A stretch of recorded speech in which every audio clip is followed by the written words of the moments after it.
Hi, my name's Randy Jessen, and I'm coming to you today from our hotel project in Genoa, Colorado. So if you read my introduction, you saw pictures of this building. This is the upstairs, this is the hotel area. Originally there were 9 different 9 by 9 hotel rooms with a bath at the end of the hall. And if these walls could talk, this building was built in 1910. It's in deep need of restoration, but we're working on it room by room. I want to share with you about Mentored Ministry 720 from this setting.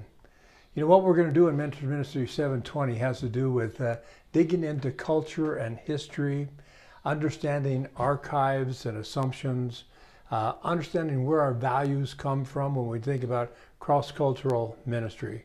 So you each one are invested in a cross-cultural setting, and in every location you are going to do some ethnographic research.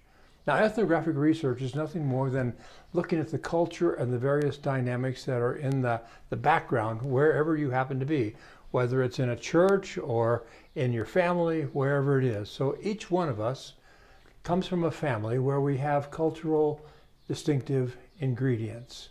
And part of our task is to understand our own individual cultural background. It's really hard to understand the cultural background of someone else or some other system without first understanding our own cultural background. Where did you learn from?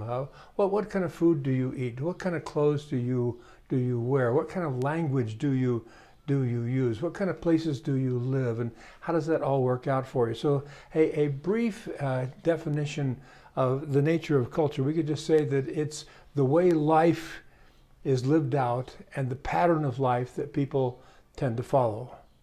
Now, a fellow named Edgar Steen said that culture is a cluster of shared beliefs and values and assumptions that groups have and that they share. They learn from one another, and they learn behavior and attitudes and assumptions about the correct way to think and to feel.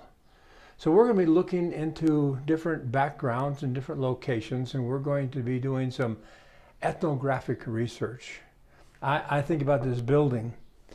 It was built in 1910. I know that my grandfather was a part of the process of constructing the building. I know that over the years, different people lived here. Different people came and stayed. They had meals downstairs, Sunday dinner after church. They had places where people could come and stay for a period of time. Kids could come in from the country and live in one of the rooms and go to school during the week and go back home on the weekend. Sometimes school teachers came and stayed here, more like a boarding house kind of operation. I wonder if these walls could talk, what they could tell us. And what kind of investigative technique would I need to be able to learn more about the culture and background of this particular place? Well, that's what we're going to be doing when we think about ethnographic research. So I want to invite you to be sure that you read, first thing, that you read this book, Ethnography as a Pastoral Practice, that you read this because it will give you a load of material to be able to start thinking about the values and assumptions and background of the place where you are serving. So you're going to be looking for archives. What is it that tells you something about the history?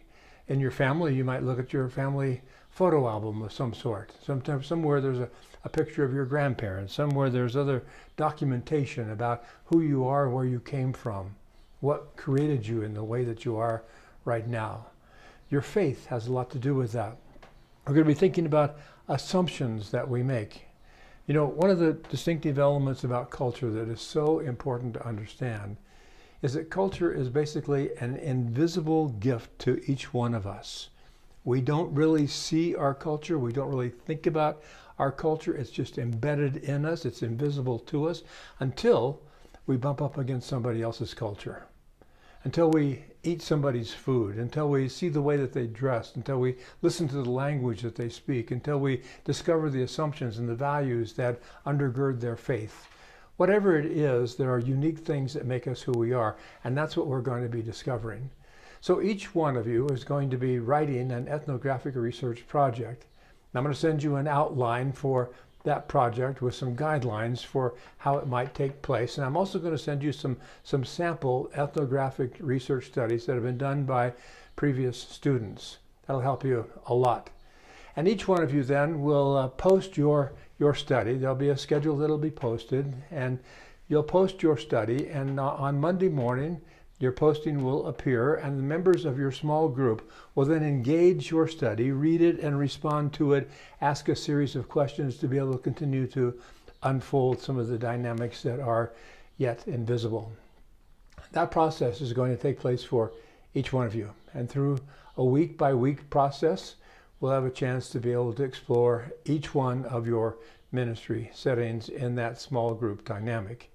I'm excited about the chance that we have to be able to spend some time together, and I pray that you will start by beginning to think a little bit deeper about your own culture.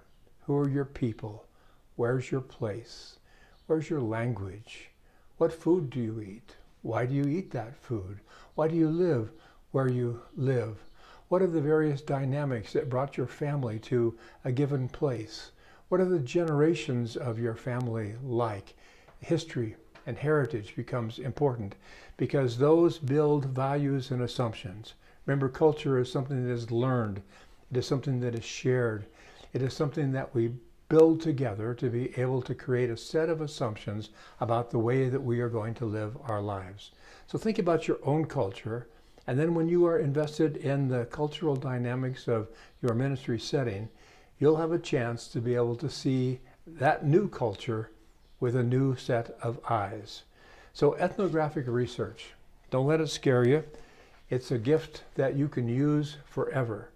Every time you enter into a new setting, you move into a new congregation, you move into a new ministry setting, you move into a new employment experience, you move into a new family dynamic.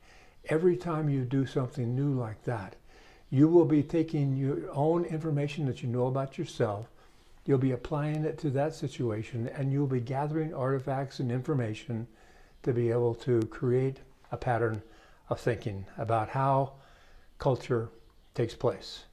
I'm looking forward to our time together over this semester, and I pray that it will be a blessing to you. I know it'll be a blessing to me. I look forward to a time, we'll have some personal time to be able to share together as well. I'm looking forward to that as well. For now, my name's Randy Jessen, and I'm excited about being able to lead this particular course. Call me if you need help. Send me an email if I can assist you. But let's share together and grow in our faith. God bless you all.